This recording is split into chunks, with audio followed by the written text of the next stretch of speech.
안녕하세요 여러분, 돈의 맛 세 번째 영상입니다. 데이비드 헨리 소로우가 조언한 것처럼 잘못된 고정관념은 지금이라도 버린 것이 낫다. 아주 오래된 사고방식이나 행동방식일지라도 증명되지 않는 것을 믿어서는 안 된다. 그 이후의 구절을 한번 읽어보도록 하겠습니다. 오늘 모든 사람들이 진리라고 받아들이고 묵과한 것이 내일에는 거짓으로 판명될지도 모릅니다. 들에 단비를 내려줄 구름으로 믿었던 것이 한갓 견해라는 이름의 연기에 지나지 않는 것으로 드러날지도 모릅니다. 노인네들이 불가능하다고 한 일도 여러분은 시도해서 이루어내고 있지 않습니까? 옛 사람들에게는 옛 행위가 있고 새 사람들에게는 새 행위가 있습니다. 옛 사람들은 새로운 연료로 불을 지피는 방법을 몰랐지만 새 시대의 사람들은 손 밑에 마른 나무 몇 조각을 태워서 새처럼 빠르게, 그야말로 노인네들을 치어 죽일 만큼 빠른 속도로 지구를 도는 것입니다. 나이 많음이 젊음보다도 더 나은 선생이 될 수 없고 어쩌면 그보다 못하다고도 할 수 있는 것은 나이 먹는 과정에서 얻는 것보다도 잃는 것이 더 많기 때문입니다. 아무리 현명한 사람이라도 인생의 과정에서 절대적 가치가 있는 무언가를 배우지는 못했을 거라고 나는 생각합니다. 실제로 늙은이들은 젊은이들에게 줄만한 중요한 충고의 말을 갖고 있지 못합니다. 왜냐하면 그들의 경험은 부분적인 것에 지나지 않으며 그들의 인생은 처참한 실패로 끝났기 때문입니다. 그런데 그들은 이러한 실패가 개인적인 사유 때문이었다고 믿는 것 같습니다. 그들은 자신들의 쓰디쓴 경험에도 불구하고 다소 신념이 남아있는 것처럼 보입니다. 그러나 그들은 이제 예전처럼 젊지 않습니다. 나는 이 세상에 태어나 30여 년을 살아왔으나 아직까지 인생의 선배들로부터 유익한 가르침이나 진심에 어린 충고 한마디를 들어본 적이 없습니다. 그들은 내게 도움이 되는 이야기는 아무것도 해주지 않았으며 아마 해주려 해도 해줄 수 없을지도 모릅니다. 여기에 인생이라고 하는 내가 그 대부분을 겪어보지 않은 하나의 실험이 있습니다. 인생의 선배들이 그것을 이미 겪었다는 것이 내게는 별로 도움이 되지 않습니다. 내가 앞으로 어떤 가치 있는 경험을 하게 되더라도 나에게 조언을 해줄 위치에 있는 사람들이 그것에 대해 아무런 이야기도 해주지 않는다는 회상을 하게 될 것이 틀림없습니다. 야, 이렇게 말합니다. 선배들에게 배운 것이 없다는 거죠. 그렇지만 고전에서 내지는 훌륭한 책들 내지는 동서양의 지혜자들은 우리에게 많은 교훈과 지혜를 줍니다. 인생의 변화와 즐거움을 다 소진시키고도 남을 골태와 실증은 분명 아담 시대부터 이어서 온 모양입니다. 그러나 아직까지 인간의 능력은 한 번도 제대로 측정된 적이 없습니다. 과거에 해놓은 일만을 가지고서 인간이 무엇을 할 수 있고 없고를 판단해서는 안 됩니다. 지금까지 인간이 시도해본 것은 너무나도 적기 때문입니다. 과거에 실패를 했던 간에 나의 아들아 괴로워 말지니 내가 완수하지 못한 일에 대해 누가 너를 탓하겠느냐. 이게 힌두교 고전에 있는 비슈누 프라에 있는 말을 인용했다고 합니다. 새로운 세대는 마치 난파된 배를 버리듯이 지나간 세대가 버려놓은 사업을 버리는 법이요. 정말 헨리 데이비드 서로 대단합니다. 저는 방금 알프레도 랄프 월드 에머슨 이야기를 하려다가 이야기가 아니고 월든의 내용이었습니다. 이렇게 해서 돈의 맛 세 번째로 넘어가도록 하겠습니다. 사실은 인간의 목적은 잘못된 고정관념에서 버리는 것이고요. 말이 잘 꼬입니다. 버리는 것이고, 이제 돈의 철학, 이렇게 두꺼운 돈의 철학에서 게로로 짐멜이라는 분이 굉장히 두껍죠. 이 두꺼운 책을 읽기도 어려운데 쓰신 분도 있습니다. 돈의 철학, 돈의 철학이라는 이렇게 두꺼운 책을 쓰셨어요. 독일 분인데요. 가격은 한 55,000원 정도 합니다. 싸지요. 이걸 다 나보고 쓰라면 쓸 수도 없고 연구하시기도 힘든데 이게 써놨습니다. 돈은 모든 인간적 관계와 사회적 관계를 단순한 양적 크기와 관계로 환원한다. 많고 적음의 수적 대소 관계가 돈의 유일한 기준이다. 돈은 질적 차이보다 양적 차이를 중시한다고 말합니다. 게오르 진멜은 돈의 경제학이나 돈의 사회학이 아닌 돈의 철학을 논합니다. 돈의 경제학이 더 맞을 것 같은데 제목에서요. 돈의 철학이 아니고요. 돈의 사회학도 아니고 돈의 심리학도 아니고 돈의 철학을 논합니다. 진멜은 현대사회에서 돈의 문제를 탁월하게 비판한 학자라고 할 수 있습니다. 진멜이 원래 계획한 것은 돈의 철학이 아니라 돈의 심리학이었다고 합니다.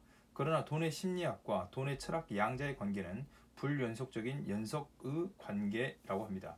마치 화폐와 자본주의의 관계처럼 말입니다. 돈은 가장 객관적이고 비개성적이며 비인격적입니다. 돈은 아무런 성격이나 특성을 갖고 있지 않습니다. 그냥 종이이죠. 돈은 그렇지만 굉장히 중요한 가치를 갖고 있다고 생각하는 겁니다. 돈은 모든 인간관계와 사회적 관계를 단순한 양적 크기와 관계로 활용합니다. 많고 적음의 수량적 대소관계가 돈의 유일한 기준이고 돈의 질적 차이보다 양적 차이를 중시합니다. 돈은 개인의 주관적, 인격적 특성을 완전히 무시하고 모든 인간을 단순한 수량적 관계로 환원함으로써 수평화하고 평준화하며 편균화합니다. 돈은 인간을 탈개성화함으로써 탈인간화함으로써 인간적 본질로부터 멀어지게 만듭니다. 돈은 인간을 경제적, 사회적 기능과 업무의 담지자나 수행자로 전락시키고 맙니다. 돈이 인간에게 심대한 영향을 끼친 것은 돈으로 표현할 수 있고 돈의 힘으로 획득할 수 있다는 생각입니다. 오늘날 돈이 전능하다는 표상이 생겨났습니다. 세속적 신이죠. 돈이 신격화되는 것은 가장 극단적인 경우이지만 돈은 세속적 신으로 자리매김했다고 볼 수 있습니다. 원래 인간에게 수단이던 돈이, 그것도 수단 중에 수단이던 종이, 쪼가리, 돈이 절대적이고 최종적인 목적이 되었습니다. 돈은 절대적 가치와 최종적 가치로 등극했습니다. 돈을 소유한 개인은 생존을 위한 노동과 투쟁의 유물주의적 단계를 벗어나 사회적인 것과 문화적인 것, 그리고 개인적 주관적 삶의 양식에 관심을 갖고 이를 발전시킬 수 있습니다. 세속적 신으로 돈이 등극했다고 게오르 진멜은 말합니다. 절대적 가치와 최종적 가치로 등극한 돈이죠. 이 세속적 신으로 이렇게 보니까 책이 예뻐 보이는데 방금 보여드린 것처럼 굉장히 두꺼운 책입니다. 이 책을 통해서 돈이란 무엇인가, 돈에 대해서 써놨는데 세속적 신으로 등극했다고 말하고 있습니다. 이 내용이 전부는 아니죠. 이 부분입니다. 돈이 절대적으로 체육적 목적으로. 그래서 돈의 신격화 내지는 돈의 악마화. 한국 사회에서 돈에 대한 극단적인 상반된 두 가지 태도라고 할 수 있습니다. 돈을 신격화하거나 돈 너무 신격화돼서 그래서 악마화한다거나 돈은 나쁜 거야 라고 한다거나, 이게 돈의 이중성이라고 할 수 있겠습니다. 긍정적이고 건설적인 측면에서 돈은 인간의 사회적 삶과 문화적 삶의 물적, 경제적 토대가 됩니다. 중요한 거죠. 삶의 필수품인 것처럼 중요합니다. 생필품 같은 거죠. 진멜은 돈의 이중적 성격을 예리하게 통찰한 사상가라고 할 수 있습니다. 돈이 인간에게 지니는 의미의 이중성 때문에 화폐 경제를 기반으로 하는 문화가 가능해졌습니다. 상황이 이럼에도 불구하고 일반적으로 진멜이 돈의 부정적인 측면만을 강조했다고 생각합니다. 부정적인 측면만 말하는 게 아니고 긍정적인 측면도 말했습니다. 그렇지만 먼저 부정적이고 파괴적인 측면에서 볼 때 돈은 현대인을 개인으로부터 멀어지게 했습니다.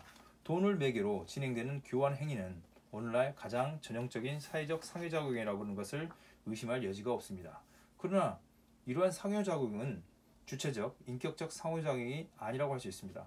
오히려 자본과 노동자 또는 수요자와 공급자의 사회적 관계에서 볼 수 있듯이 지극히 익명적이고 이름 없이 행동하고 외형적인 사회적 상호작용입니다. 진멜의 돈의 철학을 번역한 방금 이 책을 김덕영이라는 분이 번역하셨는데, 이분에 따르면 한국 사회에서 돈에 대한 극단적으로 상반된 두 가지 태도, 돈의 신격화, 악마화, 앞에 있는 것처럼 돈의 신격화란 원래 수단이던 돈이 최종적인 목표와 절대적인 가치로 고양되는 현상을 가리킵니다. 즉 돈이 전능한 신이 되는 현상을 의미합니다.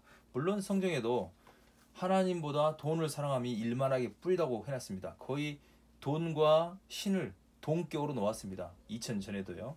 바울이 그렇게 말하죠. 돈을 사랑함이 일만 악의 뿌리다. 돈과 신을 만몬이라고 할 수 있겠죠.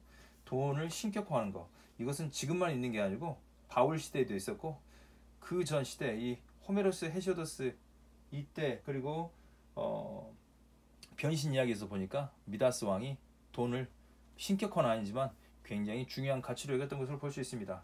신화지만요. 우리가 돈을 신격화하면 모든 것을 돈이나 화폐 가치의 관점에서 보게 됩니다. 돈의 신격화는 모든 것의 의미나 가치를 돈이나 화폐로 환원한다는 것을 의미합니다.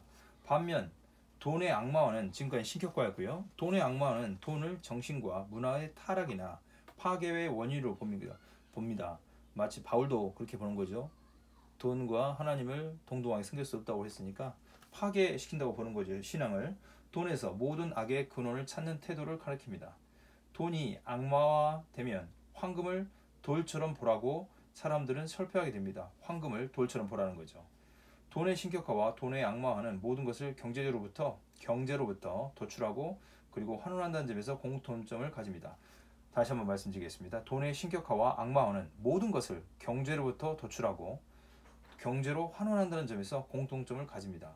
이 둘 모두 경제 결정론, 즉 유물주의라고 할 수 있습니다. 이러한 경제 결정론 유물주의적 상태를 벗어나려면 우리는 돈을 탈신격화하고 탈악마화해야 될 필요가 있습니다. 최근에 제가 돈을 돌처럼 보라고 그랬는데요. 진정한 도라이를 한번 만났습니다. 와, 이런 도라이를 만날 수 있을까요? 진짜 이런 도라이는 제가 말로 표현할 수 없는 보시겠습니까? 이 도라이를 한번. 돌라이. 자, 돌라이. 진짜 돌아이죠. 돌아이를 만났습니다. 돌아이. 죄송합니다. 도라이는 사라지겠습니다. 안녕 도라이. 자, 매주 512만 명이 814만 5천 분의 1의 행운을 꿈꿉니다. 512만 명이요. 더 늘어날 수도 있고 더 작아질 수도 있겠죠. 통계적으로 512만 명이 814만 분의 5060분의 1의 로또를 꿈꾸는 거죠. 로또를. 사람들이 돈에서 경제적 자유를 얻기 위해서 많은 이런 생각들을 하고 있습니다. 로또 거의 탈신격화하고 탈악마화 해야 되는데요. 어쨌든 로또는요, 이탈리아 말이라고 합니다. 행운을 뜻합니다. 우리나라에서 2002년 12월 처음으로 로또라는 복권이 발행되었습니다. 2007년부터 나눔 로또로 이름을 바꿨다고 합니다. 그리고 2014년부터 판매금이 지금까지 2014년까지죠. 지금 2020년이니까 38조라고 그랬는데 지금 더 늘어나겠습니다. 38조 굉장합니다. 이게 조금 이상하네요. 이거 0 하나가 없어야 할 것 같은데, 그죠? 오타 4천 좀 어렵습니다. 어쨌든 38조 합시다. 지금은 더 늘어나겠습니다. 2014년 기준 회당 평균 580원 가량의 로또가 팔린다고 합니다. 조사에 따르면 1인당 평균 구매액은 9,400원으로, 그때는 그랬겠지만 지금은 더 늘어나겠죠. 512만 명. 지금은 6년, 7년도 지났으니까 더 늘어나겠습니다. 뭘 줄어들 수도 있겠지만, 로또에 당첨된 189억 받은 남성이 받았나 봅니다. 이 사람 어떻게 됐을까요? 1등 189억을 받은 사람이 최근 뉴스로 하면 2019년 10월 14일 뉴스입니다. 2019년 14일 뉴스. 이때 이분이 당첨돼서 10년 전이니까 맞습니까? 네, 10년 전에 받았다고 합니다. 근데 이분은 형제살인의 비극으로 막을 내렸습니다. 로또 당첨된 분이 폐간망신 사례가 빈발하다는 거죠. 많은 사람들이 로또가 당첨돼서 결과적으로 행복하기보다는 불행한 결과가 있고, 242억의 로또가 당첨됐는데 이분도 쇠고랑 찼다고 합니다. 굉장히 부정적이죠. 이건 돈을 악마화하는 거라고 말씀드릴 수 있겠습니다. 그렇죠. 돈을 악마화하지 않고 천사화할 수도 있습니다.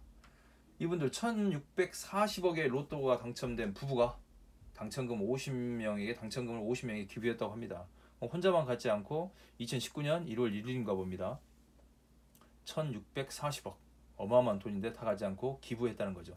물론 지금 이분들이 어떻게 살고 있는지는 알 수 없겠지만 당시로는 유럽의 로또에 이렇게 당첨된 부분, 콜로리 부부, 이분이 친구와 가족과 자선단체에게 나눠주기로 결심했고 나눠줬다고 합니다. 나눠줬는지 안 됐는지는 확인할 수 없지만 어쨌든 이 사진으로 봐서는 준 걸로 간주하겠습니다. 어떤 분들은 자기 혼자 갖고 쓰다가 결과가 안 좋았겠지만 이 사람들은 이분들은 최소한 사진이라도 남고 있네요. 예? 그래서 로또가 인생의 역전일 수도 있겠지만 인생의 저주가 될 수도 있습니다. 돈이 첫 영상, 돈의 맛 첫 영상에서 왕 미다스 왕의 이야기처럼 인생 역전, 왕의 역전을 하기 싶었으나 그게 오히려 황금이 저주가 되었다는 이야기를 보았고 로또 역시 우리에게도 그렇다는 걸 볼 수 있습니다. 물론 누구나 갖고 있지 않기 때문에 경제적으로 결핍하기 때문에 궁핍하기 때문에 더 나은 경제적 상황을 꿈꿉니다. 더 소원하는 거죠. 그래서 이렇게 이 야누스의 얼굴입니다. 로또가 인생 역전일 수도 있고 저주가 될 수도 있는 거죠. 중립이 되면 좋겠는데 뉴트럴이 되지 않고 로마 신화에서 야누스는요. 문과 대문, 문간, 처음과 끝, 알파 오메가 같은 거죠. 시작과 변화를 상징하는 시입니다. 야누스가 가장 두드러지게 나타난 것은 그의 이름을 야누스의 이름을 딴 해를 시작하는 영어 July 이게 January, 야누스 이름인가 합니다. 1월달 시작을 뜻하는 거죠. 고대 로마에서 1월을 지칭할 때 사용하는 야리니우스라는 단어는 야누스에서 유래했다고 합니다. 1월인 거죠. 시작. 야리니우스는 한 해가 끝나고 다른 해로 들어가는 문을 의미합니다. 그러니까 끝과 시작을 의미한다고 말할 수 있겠죠. 전승에 따르면 로마의 2대 왕 누밤 폴리필루스 이분이 역법을 개혁하면서 1월에 대해 야리니우스라는 말을 붙였다고 합니다. 그러니까 끝과 시작이 같이 있는 거죠. 그래서 야누스의 얼굴, 두 가지 얼굴이 있다고 말씀합니다. 탐욕은 욕구예요. 욕구. 탐욕은 욕구는 의지라고 할 수 있겠죠. 의지는 자유입니다. 어떻게 의지를 발휘할 것인지는요. 돈에 대한 과도한 집착은요. 돈을 악마화하기도 하고 신격화하기도 합니다. 그러나 돈은 선한 것도 악한 것도 아닙니다. 돈에 대한 과도한 욕구와 신격화는 모두 나에게서 비롯된 것입니다. 타인이 준 게 아니고 나에게 욕구에서 비롯되는 거죠. 마치 악이 내 마음에 나와서 나를 죽이듯이 마치 녹이 쇠에서 나와서 녹을 삭히듯이요. 내게서 나오는 겁니다. 내 생각이 돈을 악과 선으로 만듭니다. 바울이 디모데에게 쓴 편지에 따르면 돈을 사랑함이 모든 악의 뿌리가 된다고 말합니다. 돈을 더 많이 얻으려다가 믿음에서 떠나고 오히려 더 큰 근심과 고통만 당하게 된다는 것입니다. 여기서 돈을 사랑함은 무절제한 욕구, 충분한 정도 이상으로 바라는 모든 유형의 탐심을 뜻합니다. 우리 돈의 맛 처음에 보았던 것처럼 욕구 그 이상, 욕정 그 이상, 탐욕 그 이상, 권력 그 이상을 의미하는 거죠. 방금 말씀드린 것처럼 탐욕은 욕구입니다. 욕구는 의지이고 의지는 자유입니다. 탐욕과 욕구, 의지는 모두 인간의 것입니다. 인간의 의지는 자유롭습니다. 과도한 욕구와 지나친 탐욕이 각자의 자유의지에서 비롯됩니다. 아우구스티누스에게 악은 선의 결여, 결핍입니다. 선의 결여에서 비롯되고 한나 아렌트의 악은 생각의 결여, 곧 무사위에서 비롯된다고 말합니다. 결핍인 거죠. 즉 좋은 것들만이 있는 상황에서도 악은 출현할 수 있습니다. 악은 폐단이고 파괴적입니다. 폐단과 파괴는 도덕적 상상이 결여된 상태에서 발생됩니다. 도덕적 상상력은 타인이 느끼는 고통과 슬픔에 공감하는 마음입니다. 공감 능력이 부족하거나 없을 때 파괴적인 악은 평범해집니다. 악의 평범성은 한나 아렌트가 말했듯이 생각하지 않음에서 발생합니다. 군자는 성찰하는 편에 속합니다. 이런 돈에 과도한 집착, 악마화하기도 신격화하기도 하는 거, 돈을 악마화하고 신격화해서는 안 되겠죠. 소인도 생각을 합니다. 사실은 소인도 생각합니다. 생각하지 않는 게 아니죠. 오직 자신의 이익이 되는 것만을 생각한다고 볼 수 있겠습니다. 열정을 좇아라. 한계를 받아들이기를 거부하라. 자신의 운명을 개척하라. 당신은 위대하기 때문에 위대한 일을 이뤄내야 할 책임이 있다. 자신을 신뢰하라는 가르침은 군자의 것이라기보다는 소인의 것에 가깝다고 말합니다. 자꾸 자기를 믿으라고 하는 거, 열정을 좇으라는 거, 이런 고면은 모두 많은 스펙을 쌓고 스스로에 대한 확신을 가지라는 것과 연결되어 있다고 볼 수 있습니다. 이 같은 고면이 일상화된 사회에서 물질적 풍요나 개인의 능력을 최우선시합니다. 주인은 대학 말미에 이렇게 써놨습니다. 이 대학과 중용이라고 되어 있지 않습니까? 이 대학과 중용, 사서 3경에 속하는 책입니다. 대학 중용 아주 얇은 책이고 이 사서 3경 또는 맹자 대학 중용이라고 할 수 있습니다. 이 대학 말미에 이렇게 써놨습니다. 국가는 이익만을 추구함으로써 이익을 창출하지 않고 의로움을 추구함으로써 이익을 창출해야 한다. 국가를 이끌어가면서 경제에 힘쓰는 것은 반드시 소인에게서 나온다. 소인에게 국가를 다스리게 한다면 재앙과 해악이 함께 이를 것이다. 어진 사람이 있다 할지라도 어찌할 수 없을 것이다. 이것이 국가는 이익만을 추구함으로써 이익을 창출하지 않고 의로움을 추구함으로써 이익을 창출해야 한다는 의미다. 이렇게 말했는데 국가도 이익보다는 이윤보다는 의로움, 의를 쫓아간다는 거죠. 인간도 마찬가지입니다. 개인도 성공할 것인가 성장할 것인가 인간의 품격 이런 책이 있습니다. 데이비드 브록스라는 사람이 쓴 삶은 성공이 아닌 성장 이야기다. 이 책도 한번 권해드리고 싶습니다. 인간의 품격. 여기서는 인간을 뒤틀린 목재라고 봅니다. 뒤틀린 목재의 관점에서 인간은 누구나 결함을 지닌 존재입니다. 누구나 결함을 지닌 존재이고 돈을 따르는 사람에게 공부는 취업과 성공과 고수익을 위한 것이지 생각과 인생의 성장을 위한 것이 아니라고 할 수 있습니다. 데이비드 브록스는 인간의 품격에 따르면 누구나 뒤틀려 있고 결함이 있다고 말하는 거죠. 반면 돈이 아니라 도를 따르는 사람은 항상 타인을 사랑으로 대하고 배려로 대하고 배우기를 좋아하며 바른 마음으로 행동하고 지혜를 추구한다고 할 수 있습니다. 세상에는 도를 따르는 사람은 소수이지만 돈을 따르는 사람은 다수입니다. 반대로 돼야 될 텐데 그렇지 않은 거죠. 세상에는 도를 따르는 사람은 소수인 반면에 돈을 따르는 다수입니다. 자기의 본성에 대해 겸손한 사람은 자기가 뒤틀렸다는 것을 인정합니다. 나는 뒤틀릴 목재라는 걸 인정한다는 거죠. 그에게 삶은 결함 있는 내면의 자아와 끊임없이 투쟁하며 성장하는 과정입니다. 인류가 뒤틀린 목재라고 생각하는 사람들은 자신의 결점을 적나라하게 인식하고 생각하고 있기에 겸손과 절제를 가장 중요한 덕목으로 삼습니다. 나아가 삶의 궁극적인 목적을 외적 성공이 아니라 내적 성숙, 성장으로 삼습니다. 뒤틀린 목재는 다듬어져야 합니다. 뒤틀림을 바르게 하기 위해 우리는 평생에 걸쳐 반복적 훈련을 끊임없이 스스로를 단련하고 개선해 나가야 합니다. 고든 것이 없는 뒤틀린 목재에서는 쓸만한 것을 조금도 획득할 수 없기 때문에 그렇습니다. 유일신교에서 선이 신의 성품을 닮음이나 신의 말씀대로 사는 삶이라면 세 속에서의 선은 뒤틀린 목재를 다듬는 결과인 겸손, 절제, 부끄러움, 용기, 관용, 우정 등으로 어우러진 중용의 삶에서 비롯됩니다. 중용의 삶은 타고난 성품이 아니라 의도적인 훈련, 연습에 의해 만들어진 품성 상태, 인간의 품격이라고 할 수 있겠습니다.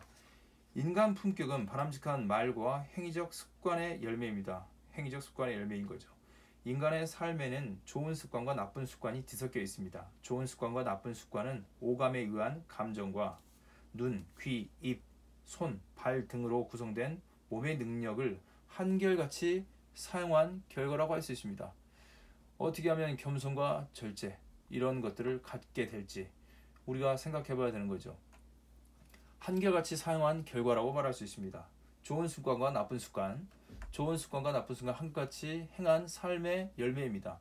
좋은 습관은 몸을 성장하는 쪽으로, 나쁜 습관은 몸을 망가지는 쪽으로 움직인 결과라고 할 수 있습니다. 좋은 습관은 노력과 땀으로 삶을 한결같이 훈련시킨 결실입니다. 그래서 그 결실이 많은 사람들에게 존중받고 존경받고 우러러 보이는 것이죠. 우리가 돈의 맛을 처음 시작할 때 미다스 이야기부터 시작했습니다. 미다스는 왕이었음에도 불구하고 황금을 더 추구한 존재였습니다. 인간의 욕망은 끝이 없다고 할 수 있는 거죠. 실제로 돈만 있으면, 경제가 더 나아지면 행복할 거라고 생각합니다. 누구나 그렇게 생각하죠. 그게 우리의 고정관념이라고 소로는 말합니다. 헨리 데이비드 소로는 그런 고정관념을 벗어나고 옛 사람들, 나이 드신 분들이 우리에게 많은 조언과 충고, 예컨대 이런 대학 중용에서 주의 같은 분들이 충고해 주는 것은 들어야 됩니다. 그리고 데이비드 소로우 같은 분들이 충고해 주는 것, 그리고 인간의 품격에서 데이비드 브록스 이런 분들, 그리고 이 게로 진멜 이런 분들이 해준 말들을 되새겨 보는 거죠. 랄프 왈도 에머슨 이런 분들이 해준 말들을 되새기면서 좋은 습관을 갖는 겁니다. 한결같이 행한 삶, 어떻게 생각할 것인지 그런 것들을 행함으로써 돈에 있어서 행복하기도 하지만 돈이 없어서 불행한 것은 아닙니다. 불편하고 불안정합니다. 돈이 있으면 편리하고 편안합니다. 그렇다 해서 행복이 곧바로 주어지는 건 아닙니다. 편리하고 편안하다고 해서 그런 건 아니죠. 반대로 불편하고 불안하면 불행해질 확률이 높습니다. 그러니까 우리는 좋은 습관, 그리고 노력과 땀을 흘려서 내 삶을 한결같이 훈련시켜서 더 나은 품성 상태를 갖는 것이 중요하다고 말할 수 있습니다. 돈의 맛 세 번째 영상 여기까지 보았습니다. 이제 이 영상을 듣고 그 다음부터는 새로운 시작입니다. January. 이제부터 끝이지만 새로운 시작인 거죠. 꽃들에게 희망을처럼 끝이지만 새로운 시작. 여러분의 것입니다. 시청해주셔서 경청해주셔서 감사합니다. 수고하셨습니다.